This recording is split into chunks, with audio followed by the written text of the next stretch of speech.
these truths to be self-evident. That all men are created equal. As a member of Congress, I get to have a lot of really interesting people in the office. Experts on what they're talking about. This is the podcast for insights into the issues. China, bioterrorism, Medicare for all. In-depth discussions. Breaking it down into simple terms. We hold these truths. With Dan Crenshaw. The Eagle has landed. Many Americans hold the fundamental assumption that fossil fuels are bad, if not inherently evil. Activists have been successful in convincing Americans that supporting oil and gas means opposing the environment, going so far as turning common vernacular around the energy industry like methane, fracking, drilling, into words that Americans inherently oppose just by hearing them. Alex joins us today to explain why supporting fossil fuels and supporting the environment are not binary choices and how fossil fuels have actually contributed greatly to human flourishing. Alex, thanks for being on. Good to see you in person again. Yeah, it's good to see you. Your short time in Houston, so welcome. The greatest nation in the country. And I'm going to read a little bit about you. You've been on the podcast before, so people know you. Then we talked a lot about the Texas blackouts at the time. You're an author, philosopher. I don't know if you'd call yourself a philosopher, but maybe energy philosopher. Do. Yeah. Argue that human flourishing should be the guiding principle of industrial and environmental progress. You founded Center for Industrial Progress in 2011. Author of The Moral Case for Fossil Fuels, published in 2014. Just came out with a book called Fossil Future. And look, you've been speaking, writing, debating about this subject for quite a while. Okay, essentially why fossil fuels should not be demonized the way they have been, and maybe we start with that question. I mean, what is the driving factor behind this reactive emotional reaction to fossil fuels in general by many on the left, and even some people who can just hear this stuff and just assume, well, that must be true? I think there are a couple of levels. I think for the average person, there's an education issue. So one of the things I point out in Fossil Future is that we're taught to look at fossil fuels in a very weird way, in a way that we don't look at other things. Like, imagine you take a prescription drug, you look at the benefits and you look at the side effects and you weigh them carefully, right? That's common sense. But fossil fuels, it's commonplace and accepted to just look at negative side effects and ignore benefits. And I think one example I point out in chapter 1 is even our leading thinkers, like, say, Michael Mann, right, the climate scientist and activist. He has a whole book on fossil fuels and climate, and he talks about agricultural impacts, but he only talks about negative impacts. He doesn't mention the fact that all of agriculture depends on fossil fueled machines and fossil fueled fertilizer. And look what's happening right now. We have skyrocketing energy prices, skyrocketing fertilizer prices. We have talk of famine, starvation. These are real worries, and it's because people like Michael Mann have taught us to ignore the benefits. So one big thing is the population is taught not to think about the benefits, and what I call our designated experts have told us not to do that. And so they think, well, fossil fuels don't really have any benefits, and then we hear about these bad side effects, so you think, well, there's no real cost to getting rid of them, and it seems obvious to demonize them. Yeah, and look, I'm in politics, and I see narratives take off, and I see people just jump on a bandwagon, and I'm always searching for a reason why that happens. I mean, this is just one example. I see it happen on the right, I see it happen on the left, and it blows my mind. There's a severe lack of critical thinking present when it comes to politics. Like you noted, people apply that sort of cost benefit thinking to something that's very personal to them, like their medicine or their business. Right. But then they don't use that same standard of critical thinking when applied to a political issue. It becomes very emotional. And people ask me what the greatest threat to the country is. I think it's that.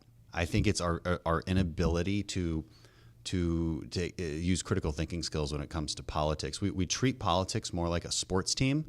And that is true. And I want you to envision like a stadium full of people wearing red and blue jerseys. And like, as you walk into the stadium, you're like, oh, I hear there's a party here. Walk into the stadium and you get either a red jersey or a blue jersey. And then you figure out what you're supposed to say, what you're supposed to scream, what slogans you're supposed to repeat in order to be on the right team. And that's not how you're supposed to do politics. You can do sports that way, right? You can jump on a bandwagon in sports teams. You can yell and scream at each other. And, there's not really a lot of problems with doing that, right? But with politics, it's supposed to be more serious. It's not supposed to be a sport, and we treat it that way. It's just something I think about a lot.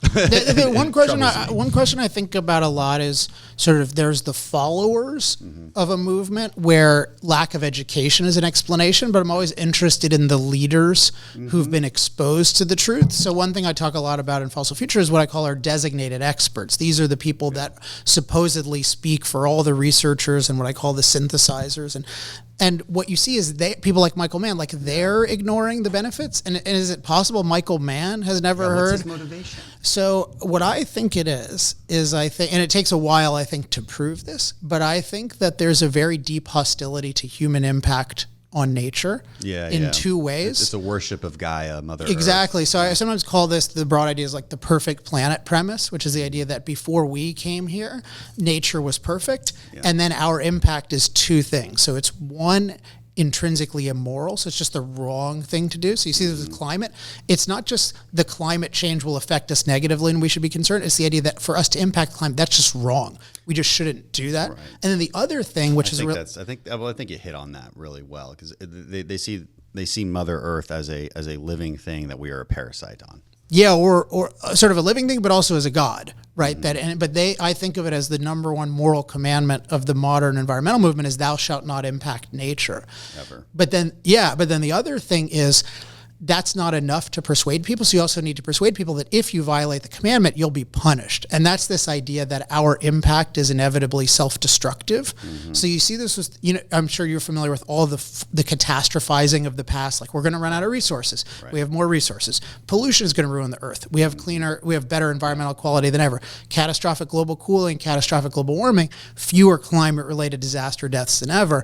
And I think the root of this is what I call the delicate nurture assumption. So it's the idea that this perfect planet exists in this delicate nurturing balance that's stable, doesn't change too much, it's sufficient, it gives us what we need, but we can't be too greedy, and it's safe. And what our impact does is it destroys the delicate balance, and then nature punishes us. So it is this kind of secular hell type thing that we get, and that's why there's so much fear over warming, because if you think about warming, the planet's been way warmer, it's had way more CO2, life thrived. To be a warmer planet just means to be a more tropical planet, which you can say, okay, I would prefer that, but it's not like burning up. There's no burning going on. The world is not on fire. No, it's the opposite. Far more people die from cold. So you can say legitimately like, hey, I'm afraid that the rate of transition to a more tropical world will be disruptive. Like that's a legitimate concern. But this like hellfire and brimstone, that's why I think it's a primitive and anti-human religion. It's the luke warming. I mean, there's a warming, there's a luke warming. Is it man-made? Likely that's the evidence that I see. But the question is, what are the real costs of it? And what I point out to people is, look, there is a cost. I mean, it will be disruptive in certain areas. Areas. Climate change is not, it will happen very much so in certain areas. It will happen very little in others. I think that's the general idea, because we have no freaking idea. There's just too many factors to anticipate exactly. But, the UN report on this does actually come up with a number on what the cost will be to humanity in terms of GDP, and global GDP will increase on our current rate by 450%, assuming the world doesn't crumble, which is also a possibility. Given I think it's a possibility it'll crumble if we follow the UN's recommendations. Well, that's true. I mean, that's what's happening now. Well, to be fair, they don't even really make recommendations. But their public people do. That's the thing. Like, there's quite a difference between what some of these scientists say and what let's call it environmentalist journalism. Yes, definitely. There's a big disconnect there, because what the report says is, okay, so we're going to increase our GDP by that much, but with climate change on its current track, we might decrease that by about 4.5%. Right. So in other words, we're only going to have a monumental increase in GDP of 434% instead of 450%. Right. So that's a cost, not exactly a very big one, not exactly a reason to completely destroy our energy sources. Right, and have 0%. Right. Yeah, I mean, so I've thought a lot about this relationship among the different people involved in giving us claims to expert knowledge, and I came up with this term for the book, The Knowledge System, and I think of it as there are 4 levels. So there's the researchers who are actually doing the research. There are the synthesizers, which that's those giant IPCC reports, and it's notable. I'm very critical of them because they omit in their huge reports the fact that we're safer than ever from climate, which that is insane to do when you have thousands of pages. You don't say once we're safer than ever, and fossil fuels have a big role. But then there's the disseminator. So what you're mentioning is crazy. I mean, it's part of it, right? Because it's the people who are taking the reports and then saying, like the head of the UN took the last report and said it needs to be the death knell for fossil fuels, and he said code red for humanity. The reports didn't say that. They don't say anything. Remotely. They don't even use the word crisis. I think the only time the word crisis is mentioned in the report is to talk about how the media talks about it.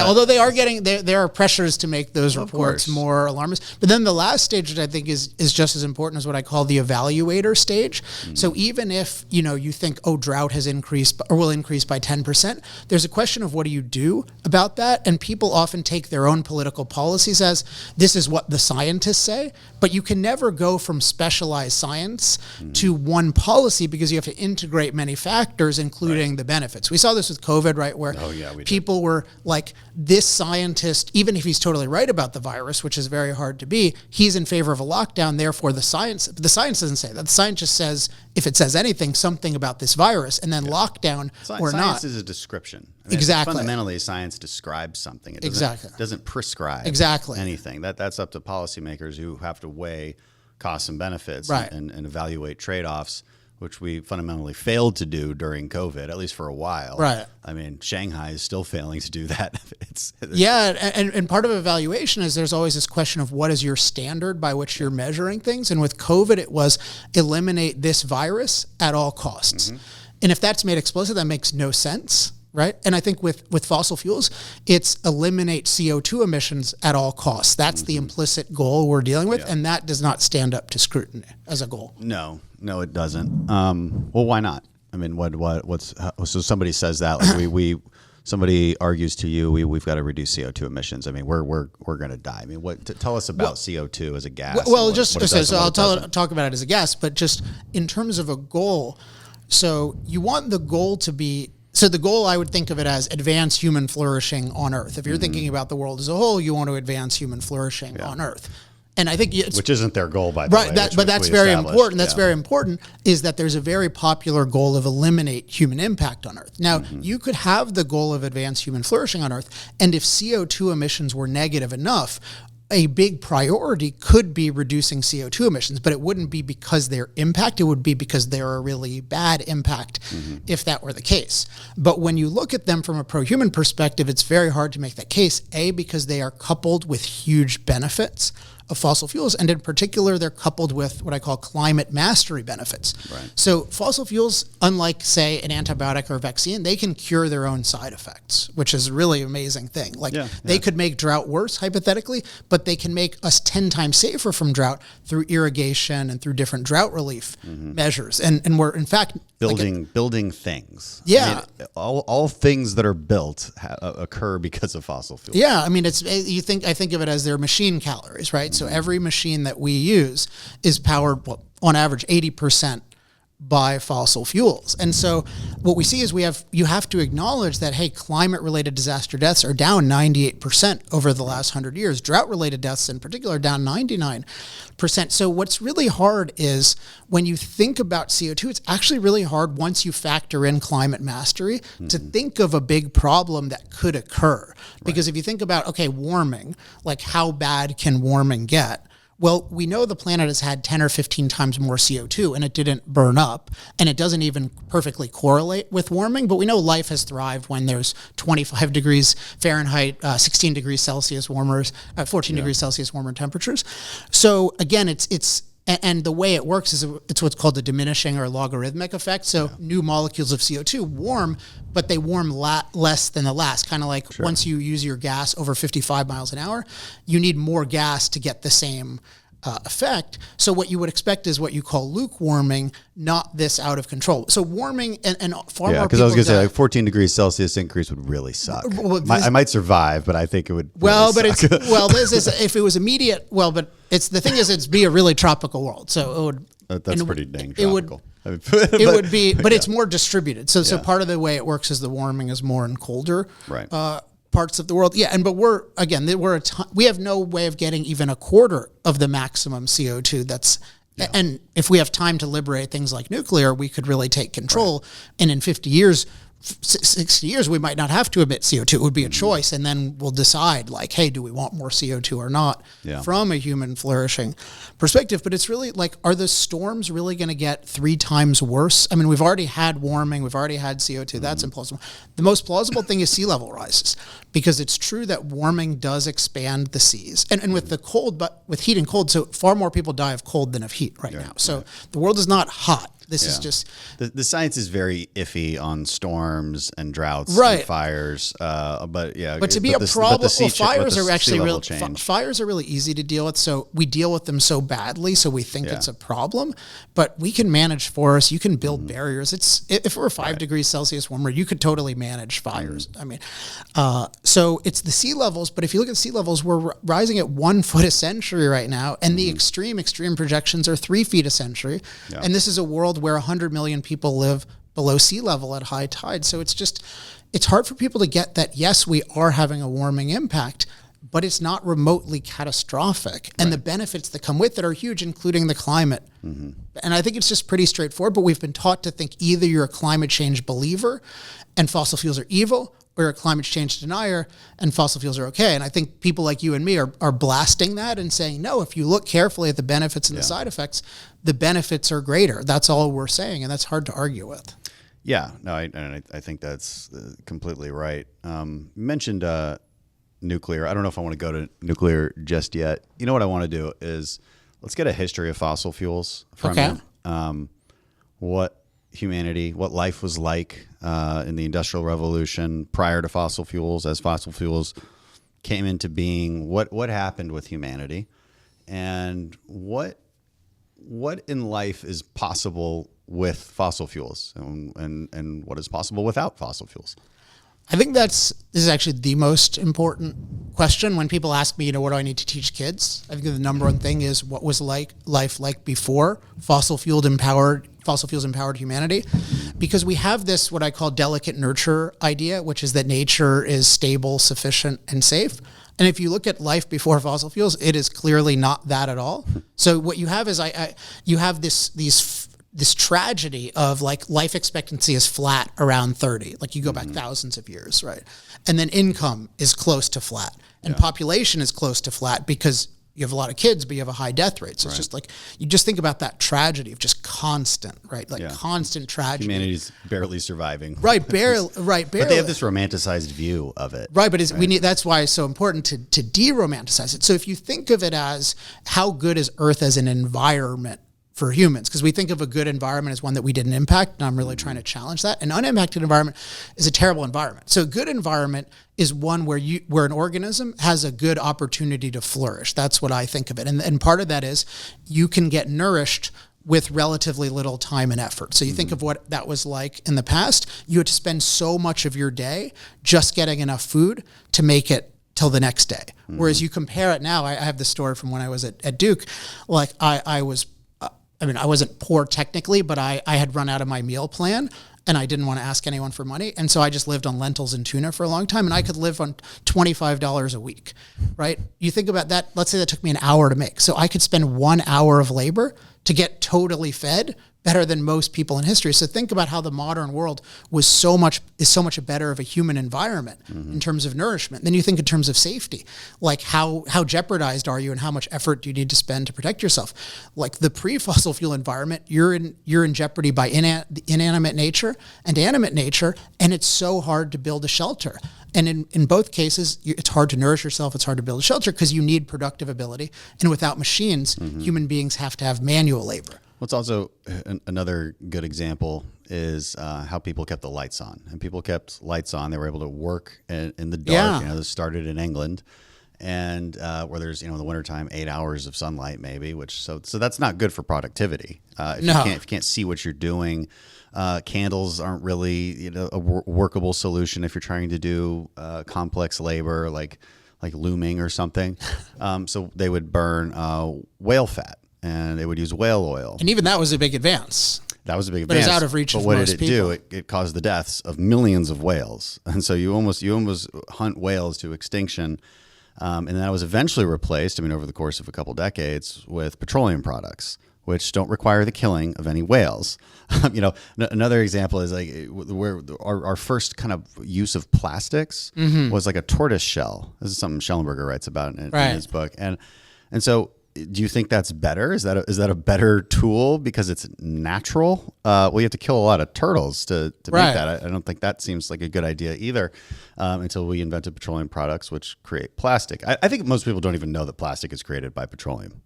I know. I didn't know it. Yeah. I mean, I didn't know it. I think I got into this stuff in 2007. I didn't really realize it until then. Though I think those are both great examples. I don't know if you've ever seen this, but there's this Vanity Fair cartoon from, I believe, 1863. So this is just a couple of years. The industry begins in 1859.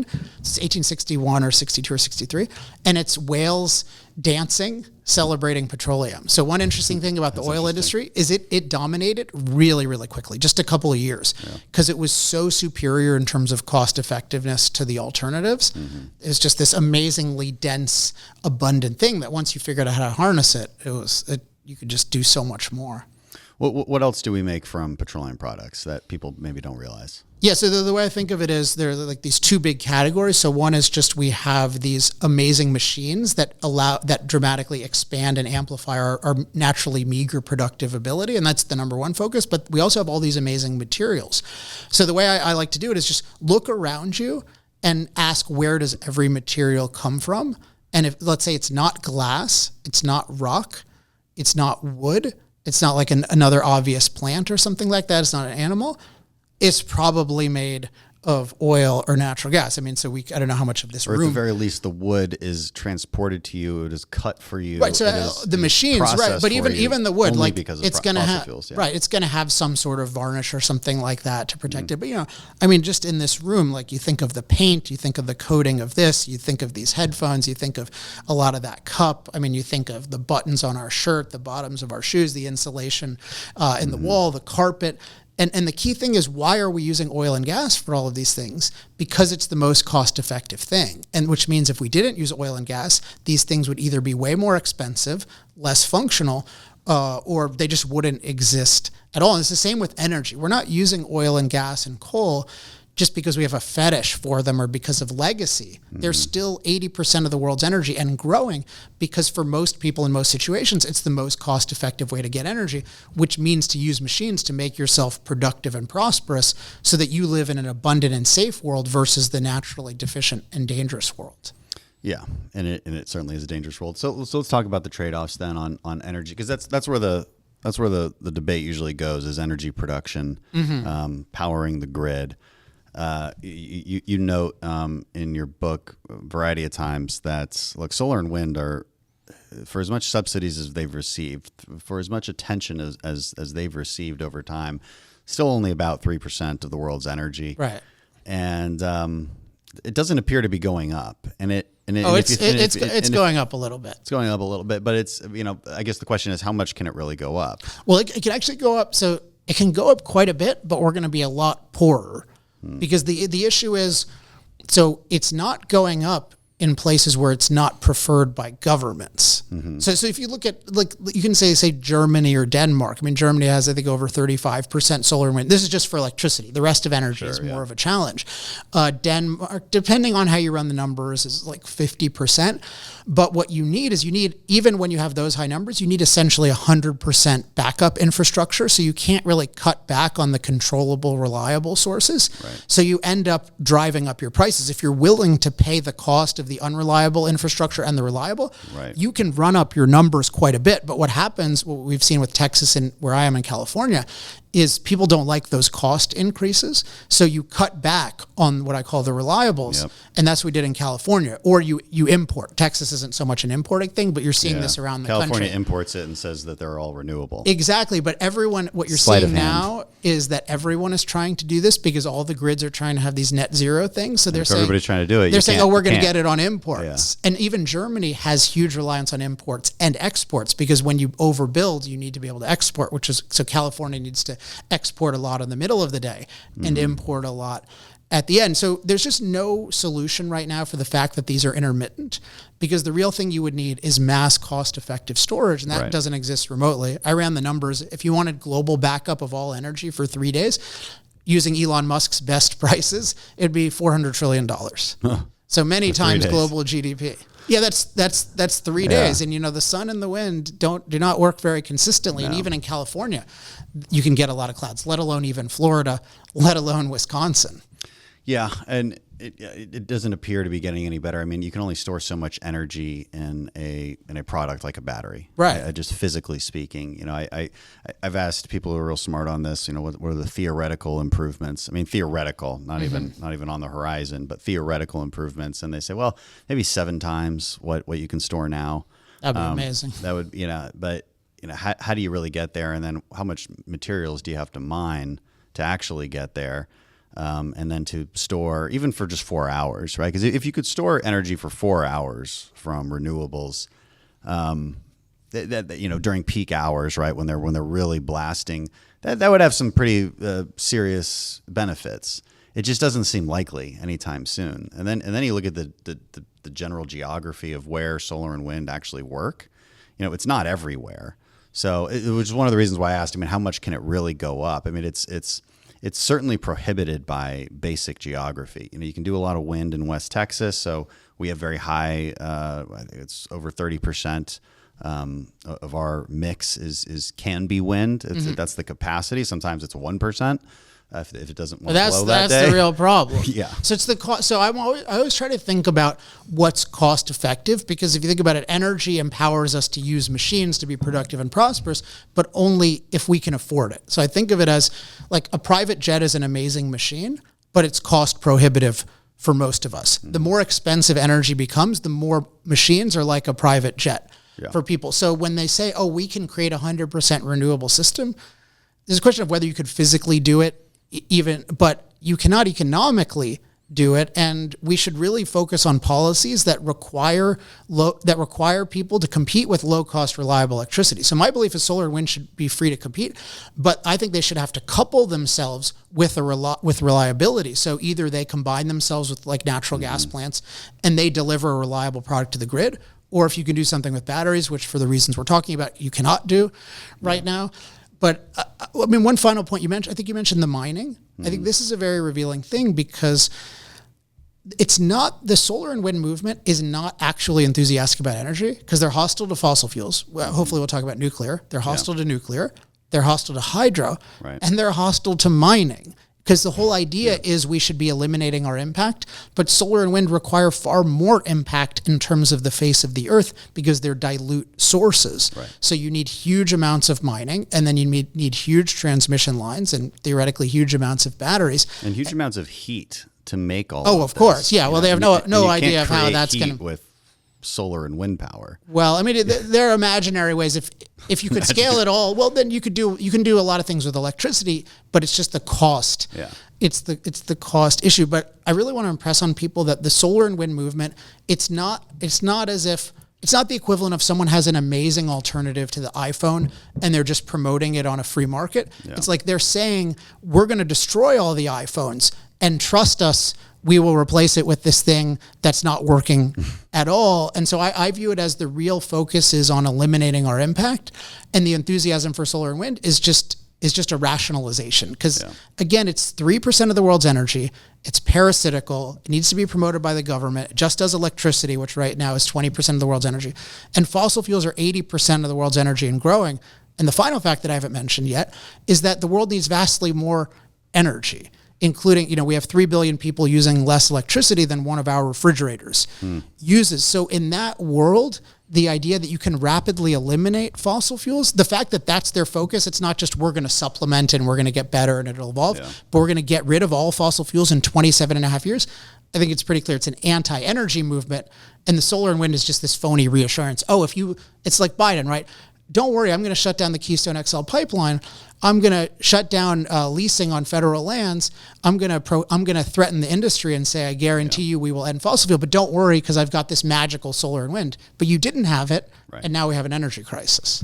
Yeah, we do, and maybe for the foreseeable future, because Well, I don't know. Maybe I'm a little more optimistic than that because I do see the tone changing. The tone has changed a lot more in European countries, given everything happening in Ukraine and their realization that they're fully dependent. You've got this administration, the Secretary of Energy, saying we need to increase our gas exports to Europe by 65% over the next decade. Now, the problem is they don't take any steps that actually do these things. And so, I've tried to figure this out. Maybe there's a disconnect in the administration. I've questioned the EPA, the director, is it director or administrator? EPA administrator on this. Like, hey, so Biden and his administration, Secretary of Energy, are saying we're on a war footing to produce more oil. Now, that's exactly what I want to hear. However, you guys keep doing things at the EPA that are in direct confrontation to this. I mean, look, good thing that happened. The Biden administration repealed that FERC rule, which would make it really much harder to build gas pipelines, which we need a lot more of for a lot of good reasons. We need a lot more of that. EPA opposed it and directly opposed it openly. The administration says we need to be less reliant on China, build more semiconductor chips. Well, you need petroleum products to go into semiconductor chips. And you need certain chemicals like PFAS chemicals. EPA is making it harder to make these things, and so it's in direct confrontation to each other. And again, like I'm trying to figure out why.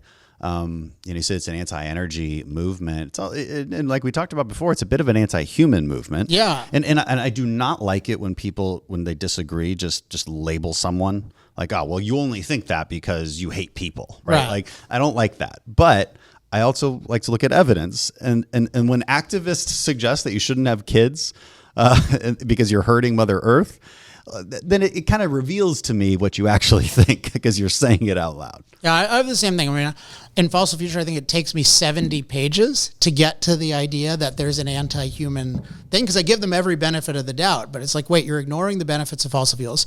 You're always catastrophizing the side effects. You're hostile to every form of energy.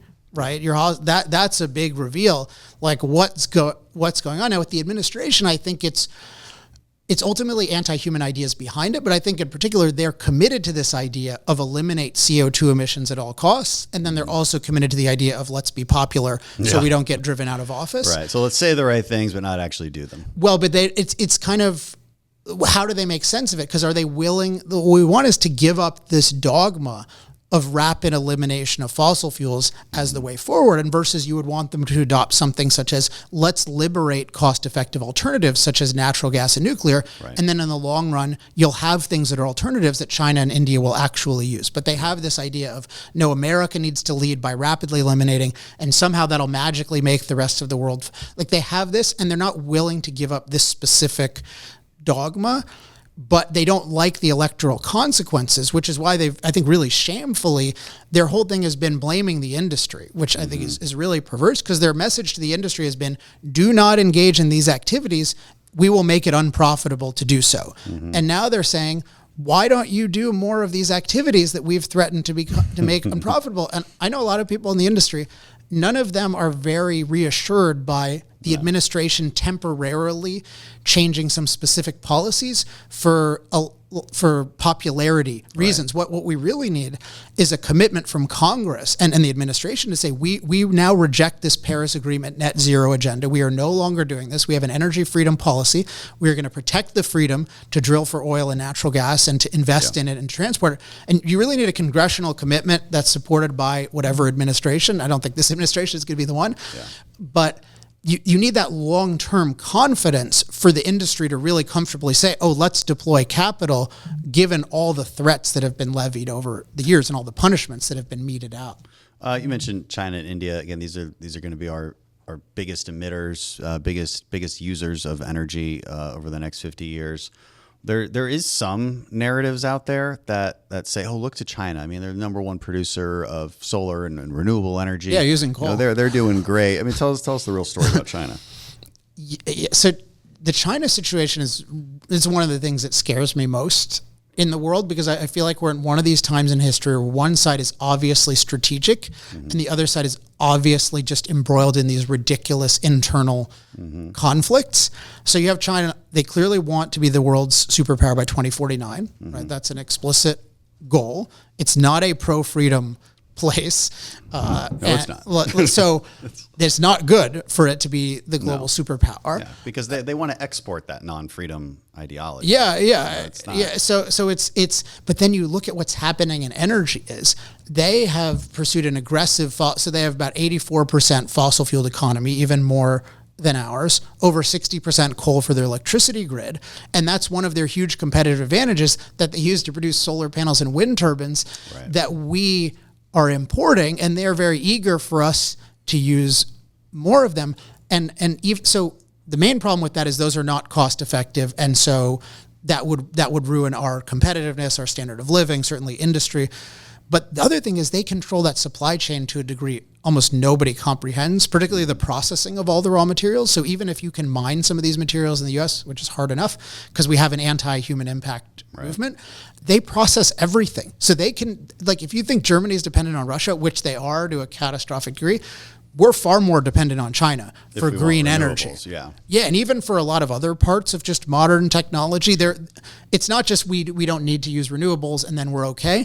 Like we really need to look at how we've just totally ceded the supply chain to China because we don't have a real foreign policy, I think. So we haven't thought through like what are the implications of this in many ways hostile power controlling all of these things. Yeah, and that's a bit of a different conversation, but an important one. I would say the good news is currently in conference right now, which a Senate House bipartisan bicameral conference for in the Senate it's called USICA. I can't remember what it stands for, but it's basically an anti-China. It's a pro-America, compete with China kind of bill. There's some dumb stuff in it that I think is wasteful, which we're trying to get out. But overall, it'll pass and be signed into law. I think in the end it will be, and probably be a good thing because at least there's some bipartisan agreement that we need to diversify our supply chains and be more self-sufficient. I think you're more optimistic than I am about that. Here's the thing. What really needs to happen is we need domestic production liberated from the anti-human environmental movement. Don't get me wrong. There's other things that need to be included that they won't include. Look at say this crazy push in the last 2 years for infrastructure and not doing anything about NEPA reform. Oh, I'm one of the only people who makes that argument. Yeah, well, it's part of the reason I'm here. Nobody knows what the hell NEPA is. Well, but it's there's some and there was I think Graves had some good policies on this and stuff like that. But Graves is really good on this. So I shouldn't say the only one. But but that's part of the reason why I like talking to you is that I think you're thinking about these issues, but we have an anti-development. Our whole policy toward industry is anti-development, and that's our primary weakness. Build more stuff. Stop building stuff. Build more stuff. It's like dealing with a bipolar stepmom or something. But because it's build more stuff, have more infrastructure, but don't have impact. But all of those things involve impact. So as you have to get rid of this idea that impact is bad, you want to reduce negative impacts, but you want to impact the world a lot, and industry is just impacting the world intelligently. No, it's the infrastructure. That was one of the main reasons I was against the infrastructure bill. I think there was a lot of misinformation about what was really how bad the infrastructure bill was. One of the main reasons I was against it was for that exact reason. You're going to add a lot more money to the system without making it easier to build things. You're telling people to build things. You're not making it easier to build things. It's still incredibly difficult and costly. So same issue with nuclear, by the way. I might even be more controversial on this, but you just keep giving funding, like kind of nuclear welfare, but you don't change the legal infrastructure. Yeah, and it's like I love nuclear so much as a technology, and I'm actively working on a platform of like what are the specific steps to decriminalize it, but. I mean, we have the fact we've had a nuclear regulatory commission, which is really the nuclear criminalization commission, because it's been around since 1975, 5 years before I was born, and not one plant has gone from beginning conception to completion under this reign of terror, and we're not doing anything about it. And it's based on this total pseudoscience called linear no threshold hypothesis, which treats the idea is if an extreme amount of radiation is dangerous, then any amount of radiation is dangerous, which is like saying if you're out in the sun 24 hours a day, that's a problem. So you should never be out in the sun. And if you're out in the sun 5 minutes a day, it's just some fraction of that deadly. So we're so screwed up. And so the idea that, we want it to be so that you can have competitive nuclear where you have a market, where you have innovation. And so it's so sad. It's the same with NEPA, right? Unless you liberate development, you're not going to have meaningful competitive infrastructure and certainly industry. And unless you liberate nuclear, you're not going to have really cost-effective nuclear alternatives. Yeah, well, okay, let's talk about nuclear because you wanted to talk about nuclear and why are environmentalists opposed to nuclear? I think it's changing a little bit, but it's slow. And again, the obsession with solar and wind is very, very strong. If your goal is truly to reduce carbon emissions, then why wouldn't you jump at nuclear energy? I mean, it's, takes up less space, takes up less resources. It's expensive. Well, now it is. It didn't used to be. It doesn't have to be. But it's reliable. It's this bizarre thing, right? 'Cause think of the 70s. Think of the state of technology then, the state of computing then. And we had cheap nuclear that was reliable, and back then and now has the best safety record by far of any energy technology ever. So let's say it took 4 years to build a plant then, we should have gone down to 2 years, right? Instead we went to 16 with a very high probability of cancellation. So who's going to invest? Like if you have money, why would you invest in a nuclear project given that it can be stopped by bureaucrats, it can be stopped by... but it's this crazy thing because we know that this works, right? Even the supposed old nuclear that I hate that term, it gets demonized. Like old nuclear is in a sense the best energy technology ever created. So we have these amazing plants like say Palo Verde in Arizona is like low cost, reliable energy, just unbelievable.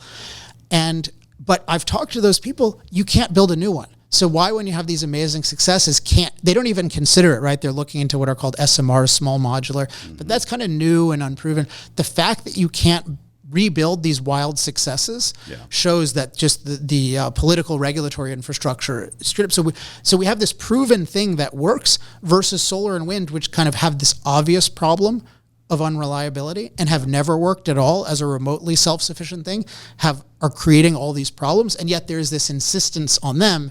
So again, I think it shows the leaders of this movement, they're about opposing human impact. And I think for nuclear, there are a couple of reasons. One is they think it's kind of unnatural to split the atom. One is they really hate the waste, even though the waste is quite safe, because they hate the idea of something that we created that lasts a long time.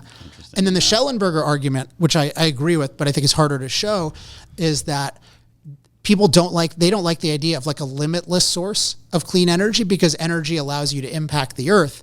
And so if we had like proliferating nuclear energy, it would be like amazing. And we have an example like I tell this in I think chapter 3 of Fossil Future with fusion. There was this idea in the late 80s that fusion was imminent, and it was this clean, cheap, unlimited source of energy. And some of our leading designated experts said this would be evil. Like they explicitly said, this is like giving an idiot child a machine gun. But even though it's totally clean, because the point is what the leaders are opposed to is not the side effects of fossil fuels, actually the benefits, because fossil fuels allows you to use machines, and machines always, they do work on nature. So they impact nature. So it would mean more humans doing more things. And so that's what I think is the real hostility. That's why it's an anti-energy movement. That's why they don't care. Now, most of the followers, that's not them. They've just been deluded. Right. Well, they've been told they're going to die. And so I think a lot of the followers are maybe like us, like pro-human flourishment. Now, it's obviously not human flourishment if you're going to die. Right, exactly. But that's not true. And they also think, well, you're going to live really well with this unlimited solar and wind, which as Al Gore puts it is free and forever. So it's like, well, you don't need fossil fuels because the benefits can easily be replaced by solar and wind, and the side effects are hell on earth. So those are the two narratives, right? Rapid replacement by renewables and then climate apocalypse. And as we've talked about, neither of those holds water. And so, in fact, fossil fuels have these unbelievable benefits compared to their side effects. Yeah, no, absolutely true. I was thinking about China. I want to go back to foreign policy for a second, but I'm a little more optimistic on China just because they're, as far as our ability to compete with China, mostly because their demographics are a disaster. They are aging in a way that has been going on for decades and will eventually topple their entire system. Not eventually, I mean, very soon, I think. So your optimism though is their incompetence. Yeah. I'm sympathetic to that. Yeah, but they're not as strategic as people think, and I think their current policy on the zero COVID policy in Shanghai is a really good example of that. Their one child policy is a good example of that. That destroys the society within a couple generations. It's also worth noting, they have access to a lot of coal as far as energy goes, but that's about it. I mean, they're big importers. Well, they have a lot of strategic alliances, though, right? They have Belt and Road Initiative. We're and that's where we have to compete better. Yeah, I mean, this is where there's all this international pressure from Larry Fink on down, right, to defund these international projects, and so China's stepping right in, like, hey, Africa, you got these reserves. Let's do business. Let's do business everywhere else. Well, it's coming from the left and the right. When you talk about defunding, international projects or being against trade deals with, the TPP, I think that was Democrats and Republicans were against that in 2016. Hillary came out and said it. Trump came out and said it. We're done with it. But that was a direct confrontation to Belt and Road Initiative. May not have been perfect. These deals never are. But yeah, we lack some foresight here. Because we've got the extreme isolationists on the right. They get mad if you're doing any foreign policy. They're very mad lately about Ukraine, I've noticed. Yeah, well, that's the whole thing. And it's not my expertise, but you do at least need to be thinking about the world I think the two things are, you need to think, it's kind of like climate, actually. You need to think about the world in a broad way, but your goal needs to be clearly pro-human, or in the case of a country, pro-America. Mm-hmm. So I think there's often this false alternative where you're pro-America, but in a narrow way, or you're kind of globally focused, but not in a clearly pro-America way. So it's you're not why are you going to Iraq exactly? Mm-hmm. And it's not do you go or not necessarily. It's do you go there? Is your primary purpose creating democracy in Iraq, or is your primary purpose protecting the rights of Americans? And it can be that you need to do things far away to protect the rights of Americans, but yeah, again, so there is this false alternative. Always a debate. Yeah. Well, that's the thing. It's always a false choice there. It's you don't care about baby formula if you send weapons to Ukraine. Right. Really? It's nonsensical. All right, but back to the conversation at hand. Again, talking about human impact, I think another thing worth noting is, and especially when you compare, so you got two clean energies, okay, solar and nuclear, or wind and nuclear. Then the question is, what is the impact on the earth? And what I don't understand about a lot of the radical environmentalists who care about earth impact the most is how do you view hundreds of acres worth of solar panels in the countryside or wherever it is, or hundreds of square miles of wind turbines? How do you view that as impact on the earth? And do you acknowledge that these to build these things and get the same amount of energy as you would with, say, a nuclear plant or a gas plant, takes about 10 times more physical material excavated from the earth? Mm-hmm. They leave that part out. It's weird because, in a sense, the better element of those, I wouldn't say the environmentalists, but the better people will say, I'm willing to do that if it gets us clean, cheap energy without impacting climate. And I'm sympathetic. That's a big if, right? Because for the reasons I've explained, doesn't actually get you replacement energy because it doesn't give you reliable energy. It gives you parasitical, supplemental energy. But the pro-human view is, yes, if wind turbines were really superior, it's worth taking up a lot of land for them. But I think your point is, these people who think that it's intrinsically wrong for us to impact Earth are supporting the thing that, in terms of direct impact on Earth, does the most. Mm-hmm. And I think the way I think of it is, the advocacy of solar and wind, again, is not sincere. So it's not sincere because it's not a real alternative, but it's not sincere in that they don't actually support it in practice. Because again, it requires unbelievable amounts of mining, it requires huge laying of transmission lines, it requires these massive construction projects. And look what's happening already. All these green groups locally oppose these things. And I think Elon has talked about, I think he estimated it was either 100 or 1,000 times more lithium mining.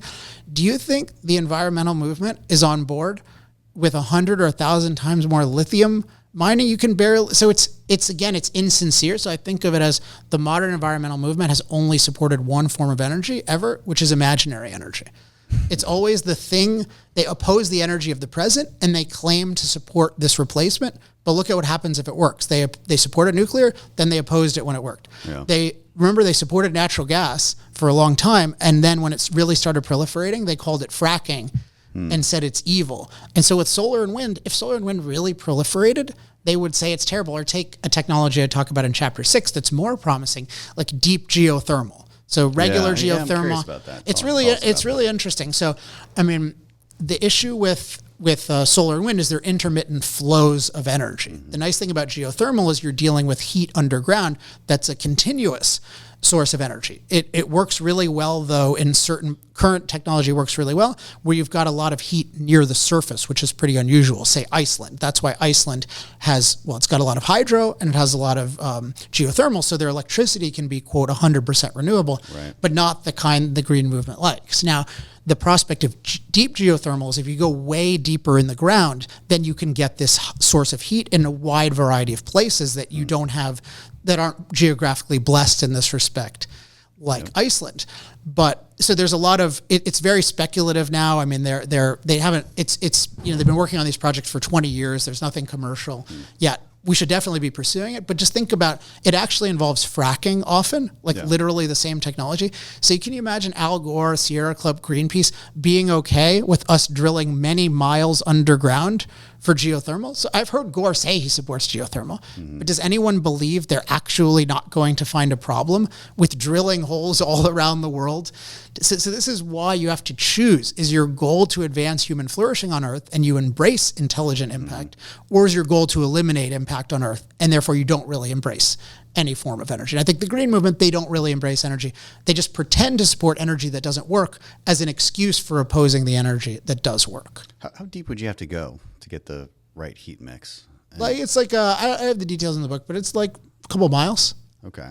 So that it's not that easy to go a couple miles underground. But they do it in fracking. Well, but like what's happened so far is like there's a lot, like hot salt water. There's like a lot of temperature. There's a lot of pressure.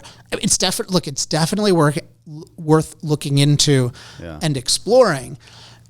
But you have to explore it from a pro-human, pro-impact perspective. I'm just curious about the technology itself. So because how do you harness that heat? So once you've tapped it, how do you harness it? You know, you got to get it up to, I assume, boil water, create steam. Yeah, you can turn a turbine. Get something just like a heat engine. Is that the idea? I guess is the problem that it cools by the time it gets to the surface? Well, no, it's not so much it cools. It's just like it's hard to do a lot of stuff at that depth cost effectively without the stuff breaking. But most of society is just heat engines, right? I mean, basically we just have heat, and through one mechanism or another, it generates pressure that turns something that generates electricity. And so, but it's like, this is one of the things that's remotely promising. I mean, I think nuclear is much more promising because nuclear is just this tiny little material that can generate unbelievable amounts of heat. Right. We know how to do it. And we also have mobile applications, right? We have aircraft carriers, we have submarines, we have icebreakers. It's like so exciting, but we just need policies that allow it to really have a market. And that's what it doesn't have. Right. And right now it's just a government controlled project. Right. And when shows come out about dangerous nuclear right, energy, that's still the cultural focus. Should be they used to be excited about like controlled nuclear explosions for mining, which those have challenges too. But it's the attitude toward nuclear 50 years ago was so much better. Yeah. In general to industry, it was really, hey, we can make the earth better by harnessing more power versus this is scary, let's not do it at all. All the risk is, they think of all the risk as action versus I think of the risk as inaction, because if we're not productive, then life sucks for everyone. What talk about some of the threats to the oil and gas industry and why investments have been low for the last few years. I mean, there's a variety of reasons. Some of it's just the business cycle. Some investors don't want to invest in an industry that by its very nature has booms and busts. So that's a part of it. That's what I hear. But would you think that would be a new thing?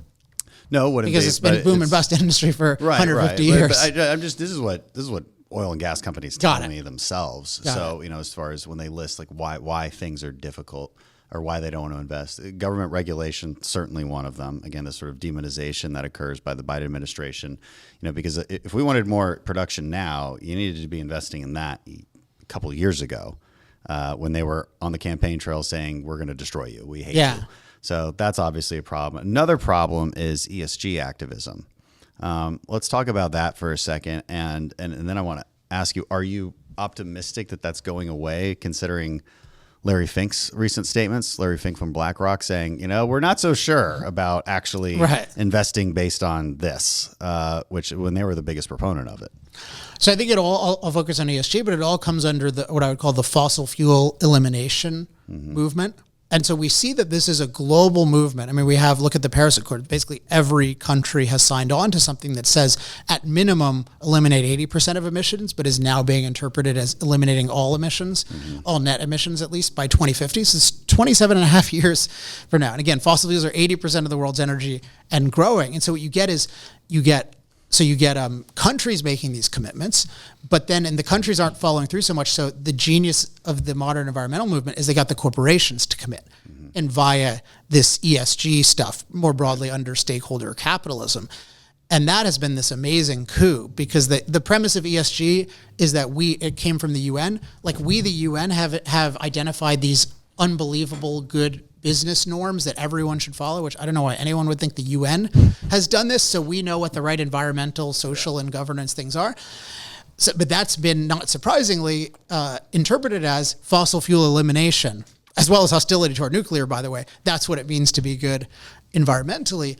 And kind of the peak of this is 2018, 2019, including 2020, actually, where Larry Fink, who's been called like the emperor of the financial industry, has these letters where he's saying we want net zero commitments from all these companies. So now you have the investment world, the corporate world, the political world, all pursuing fossil fuel elimination. And so where is the production coming from? It's coming from mostly statist regimes.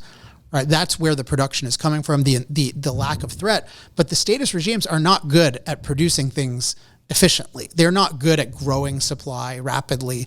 It's the free countries. So the places that are freest have on their own decided to threaten the investment in fossil fuels, the production of fossil fuel energy, and then transportation. It's like we're bored. It's like things get too good, and then people get bored, and like, we need a movement. We need to shake our fists at something. I don't even know how else to explain what the crap that I see as far as what we're interested in on a daily basis. Well, it's interesting, like, for different people, but certainly the modern environmental movement was very successful at making fossil fuel elimination literally the number one moral focus of corporate America in the investment world and the political world. I mean, it's really the number one moral goal that's accepted and in the other world. Social issues too. It seems like these extreme movements are very good at capturing our corporate environment, and I know, God knows why. It's so if you have that, it should be no surprise that your ability to produce fossil fuel energy is much worse than it would otherwise be, and in particular, less flexible. So what you had, remember when we had 2020, we had the lockdown, you had people saying, oh, well, we're never going to need the fossil fuels again. And we were sort of, this dynamic was obscured because we had a dramatic decline in demand because you weren't allowed to do anything. But then what happens is demand comes back, and you really see the consequences of these decades of opposition to investment, production, and transportation. And it's a tragedy. But the ESG thing, I think, is what's really exciting is that there's real pushback. I think Elon Musk is the most optimistic sign, because I do think he's kind of goes with trends in a lot of ways. And he's explicitly said we need more oil and gas production. Right. And he's also been rabidly against ESG, which, I don't know if you talk to CEOs in the corporate world, the oil world, like 3 or 4 years ago, they would just say ESG and nobody would challenge it. I mean, I was one of the few people who said, I think this is immoral. And that was considered just totally out of bounds. But now you have Peter Thiel saying it. Yeah. You have Elon Musk saying it's very self-destructive, and I think a lot of these corporates, I interviewed, what's his name? I'm like blanking right now. CEO of the biggest natural gas producer, Toby Rice. Jeez, I feel like an ass. We're just gonna cut that part. All right, here we go. So I interviewed Toby Rice, and he explained this to me. He's like, "Look, there's street kids, and then there's like the guys who went to Harvard Business School and became CEOs that way." And he's like, "I'm a street kid, so I just call out ESG." And he had a fascinating conversation with him. I'm sure you've been following his work and kind of I know him pretty well. The data that he provides makes a really solid argument that if you could, just from market mechanisms, probably quadruple our exports of natural gas. And what would that do? Is it going to be harmful to the environment, or is it going to be beneficial? It'll definitely be beneficial to human flourishing, right? That's a given. to the human environment. I don't even think environmentalists disagree with that, or at least they try to bypass that argument, right? They just go straight to, well, you can't flourish if you're dead. That's their whole argument. But it turns out if you just take an objective look at what would actually happen and what natural gas tends to displace, which is coal, you reduce emissions wildly. Yeah, there's some assumptions there because coal is often more cost effective. But I think the main thing is, yes, the world would be a much better place to live for billions of people. And ultimately, the more cost effective gas becomes, it's the same with nuclear, right? Even more extremely for nuclear, but the more cost effective it becomes, the more, the lower your emissions intensity. Right. In the world. And but that's an example where you would expect people to just be gung-ho because here's a lower emitting form of thing. And it's CO2 emissions lower, but also just regular emissions. It's much easier to deal with it. Like coal you can make clean, but takes quite a bit of effort. Like natural gas is just other particulates that natural gas doesn't have. Yeah. Right. Natural gas is pretty clean. It's very, very clean on its own. So again, I don't think it's why have they, I mean, Toby has gotten good at getting people to embrace natural gas right now, but I think a lot of it is the administration is just being opportunistic. Like, okay, here's the least bad thing we can do by our stated goal. So we're going to up this and we're not going to talk about how this contradicts, we will end fossil fuel. Well, and they're still not doing anything to make it easier to export. No, it would really take a lot to do that, right? Because you need to, the anti-development, anti-impact movement is so dominant in terms of we've had so many billion-dollar pipelines just get stopped. And what people don't realize either is it's our the way our court system and bureaucracies work. They can the activist groups can weaponize these court systems. So I think they work hand in hand with Democrats in Congress who will pass a certain vague statute that an activist can then use to hold something up in the courts forever and ever and ever. This creates more backlogs and permitting too, because like if somebody at the EPA or Department of Energy is permitting something, well, they also don't want to get sued necessarily. So they'll spend an extra 2 years making sure they've dotted every I and crossed every T. So it creates this extreme backlog. And like you noted earlier, it used to take 4 years to build a nuclear plant. Yeah, these are a huge issue with nuclear. Like part of my view on this is how to decriminalize nuclears. These activists should not be allowed to get involved. I don't think you can just have a well-funded group and get involved in any local project you want. That doesn't make There's so many stories like this. Like, they just wanted, like there's a story from New York where they just wanted to build an off-ramp to get to an airport.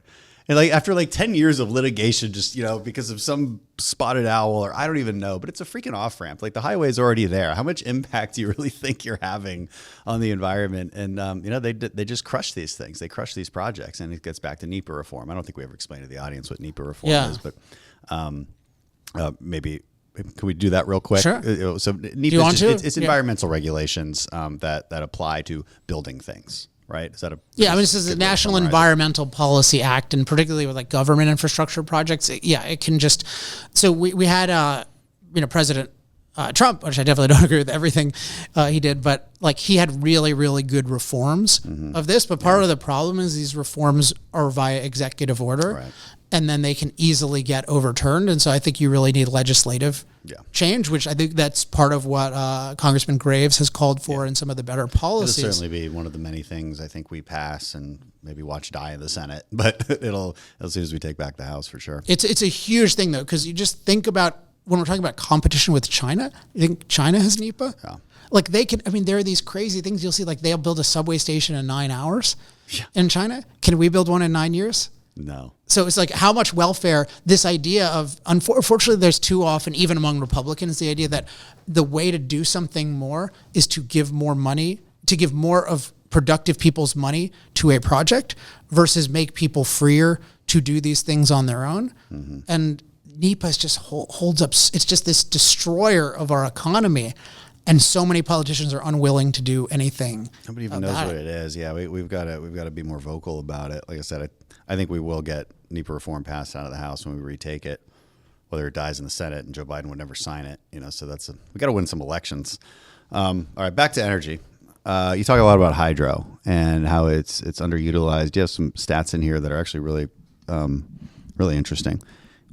Based on African and Asian geography, we could potentially grow hydro use by 92% in Africa, 80% in Asia.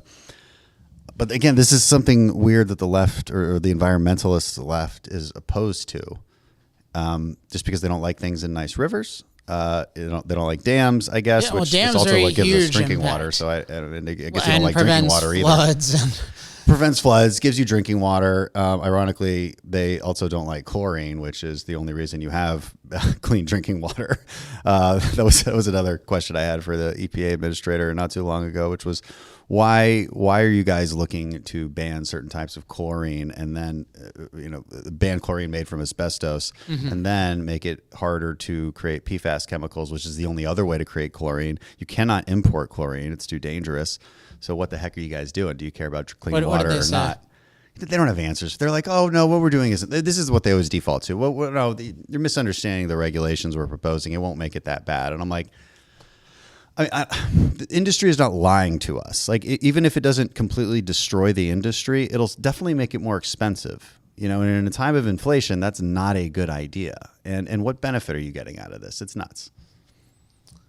Yeah, it's good that somebody is pressuring these guys because they're just hamstringing every industrial activity. And again, I look at so much more than people realize. It's everything. I know, plastics, chlorine, your drinking water, fertilizer. It's everything. And you just look at these other nations aren't doing that. Right. I mean, one statistic that really, I guess I'll talk about hydro in a second, but one statistic that really disturbs me that I learned in the last couple of years is China has 5 times our industrial electricity use.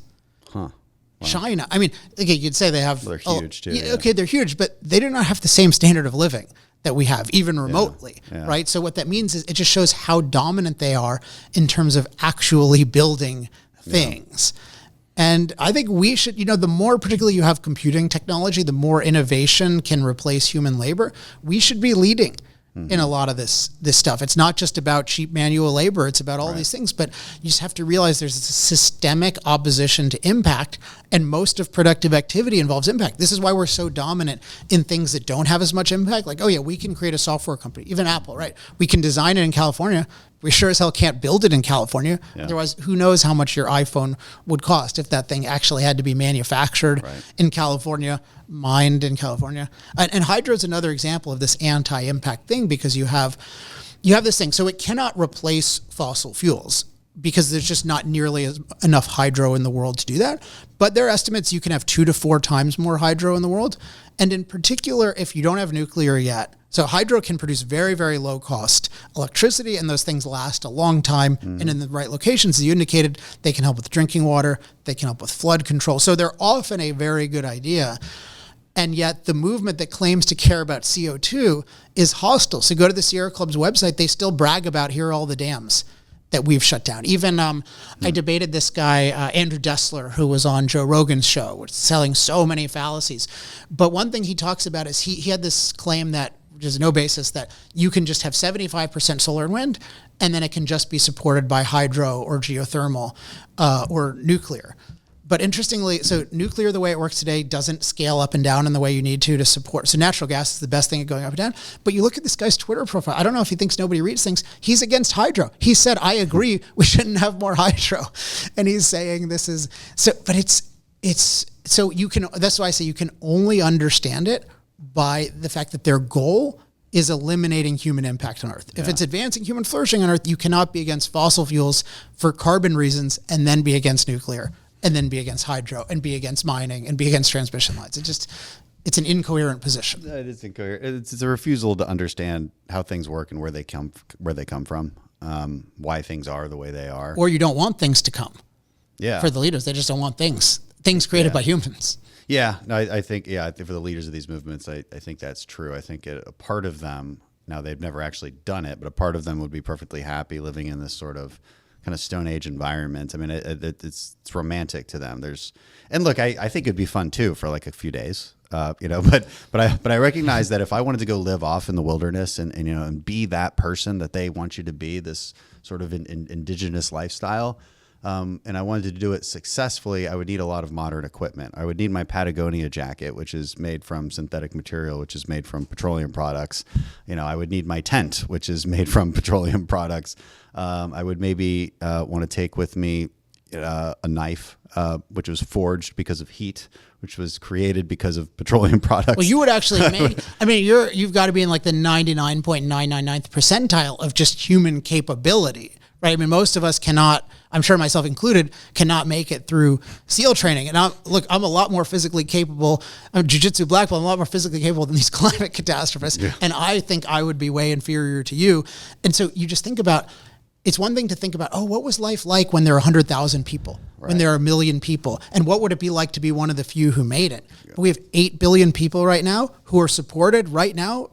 Their food is supported by fossil fueled agriculture. And you have people like Michael Mann who would never make it in these environments. He'll say casually, the earth should really have 1 billion people. Like, that's a good number. Just why? But why? But also there are 8 billion people now. How do you plan to get to 1 billion people? It's just this idea that the earth is overpopulated. That's a really murderous.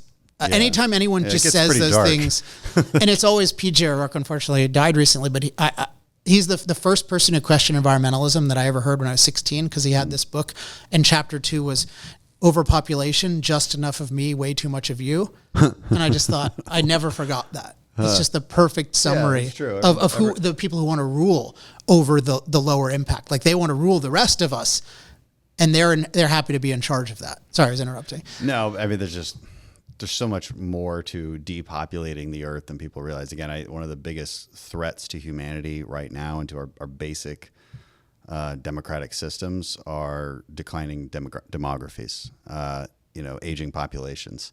It's going to be a real disaster. This is why I'm more like, now if China implodes, it's actually not good for us. There'll be the economic impacts that reach us, but it does seem inevitable just based on their demography, and for a lot of good reasons. But that's the scary thing, right? Is underpopulation. It's extremely scary. It's not something that's talked about enough. I mean, Elon Musk, this is one of the things I totally agree with him on, is I think that guy has 8 kids or 7 kids, so he's practicing what he preaches. Not me yet. I'm working on it.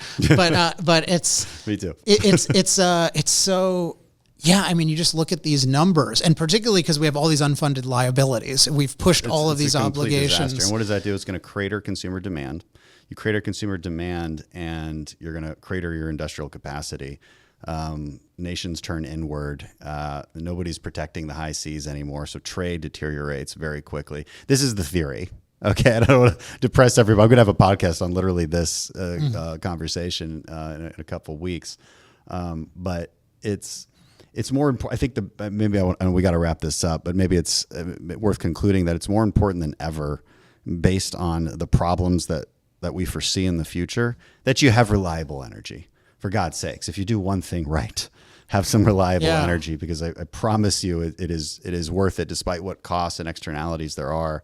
It is absolutely worth it. And I think you make that case really, really well. What do you want to end with? One quick. I want to just amplify that and think of it as, a lot of these problems can be solved, or at least hugely mitigated, by greater productive ability. So you think of demography issues. Well, if we can get machines to do more work for us, that can overcome some of those issues. You think about foreign policy. I recently had a conversation with Palmer Luckey. I don't know if you've ever met him, but really interesting guy. Yes. And I asked him, what do you think is the biggest... Modern day Tony Stark. He is awesome.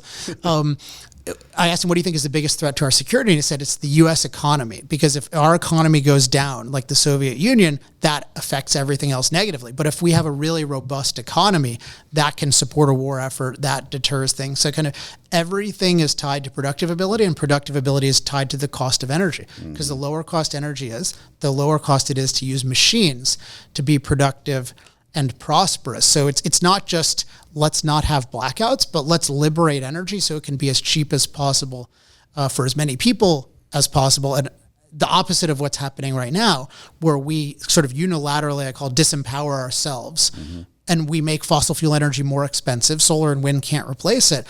And look at what's happening to Europe. I mean, that could get far worse. So, but with a fossil future where you liberate energy, life will get a lot better. And as part of that, we need to liberate natural gas, and in particular nuclear. And then, life can get better. So the positive note is, if you look at life, like, it sucked for a long time, and then it got amazing life expectancy, income, population. And there's no reason why that can't continue. But all of that required low-cost energy. And so low-cost energy can have that. So we really have this choice. Do you have a really amazing future? Or do you have like a stagnating future? Or do you have a bad future? And all of those things are tied to, are you allowed to use fossil fuels? Yeah. It's a great conversation. Thanks, Alex, man. Welcome to Houston, and thanks for being on. My pleasure. Good to see you.